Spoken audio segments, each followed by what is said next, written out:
कृषि से जुड़े 3 अध्यादेश जिन्हें लेकर किसान संगठन और नेता विरोध प्रदर्शन कर रहे हैं।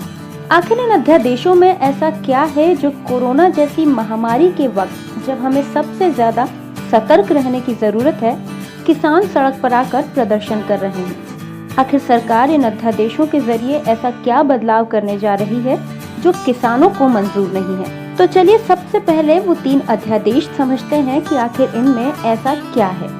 पहला अध्यादेश है कृषि उपज वाणिज्य और व्यापार संवर्धन एवं सुविधा अध्यादेश। इसमें ये कहा गया है कि किसान मंडी के साथ साथ अब देश के किसी भी कोने में अपनी फसल बेच सकता है। यानी मंडी में एमएसपी पर जो अपनी फसल किसान बेचता आया है वो तो बदस्तूर जारी रहेगा, लेकिन अगर मंडी के बाहर उसे एमएसपी से ज्यादा दाम मिल रहा है तो वो अपनी फसल बाहर भी बेच सकता है।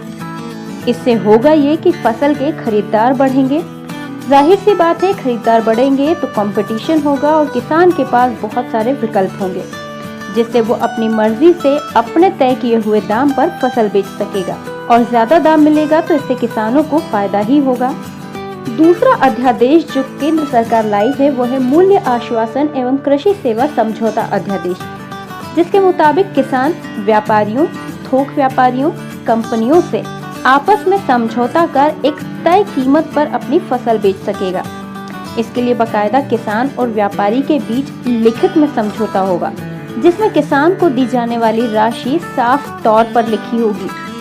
ये समझौता कम से कम 1 फसल और ज्यादा से ज्यादा 5 साल के लिए किया जा सकेगा। किसान के खेत से फसल की आपूर्ति संबंधित व्यापारी या कंपनी ही करेगी और तय समय में करेगी।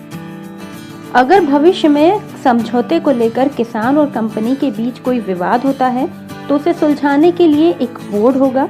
वो बोर्ड 30 दिन में इस मामले का समाधान करेगा।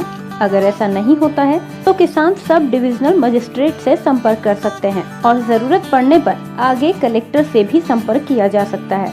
सबसे अहम यह है कि किसी भी परिस्थिति में किसान की जमीन पर कोई भी आंख उठाकर नहीं देख सकता, यानी किसान की जमीन पूरी तरह से सुरक्षित रहेगी। तो इस अध्यादेश में भी किसान के खिलाफ कोई मामला हो ऐसा तो कुछ नजर नहीं आ रहा।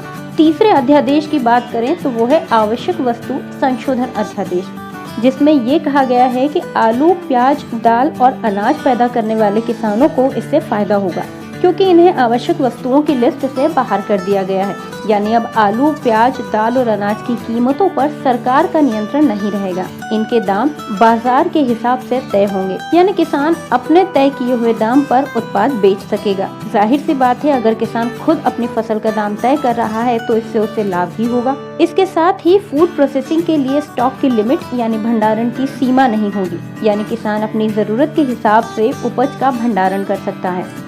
अगर ऐसा है तो इसमें भी किसान का नुकसान तो नहीं दिख रहा।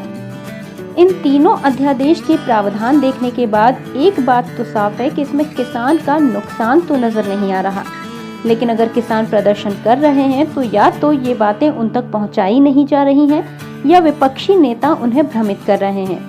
अब जरूरत है किसानों को इनके फायदे बताने की।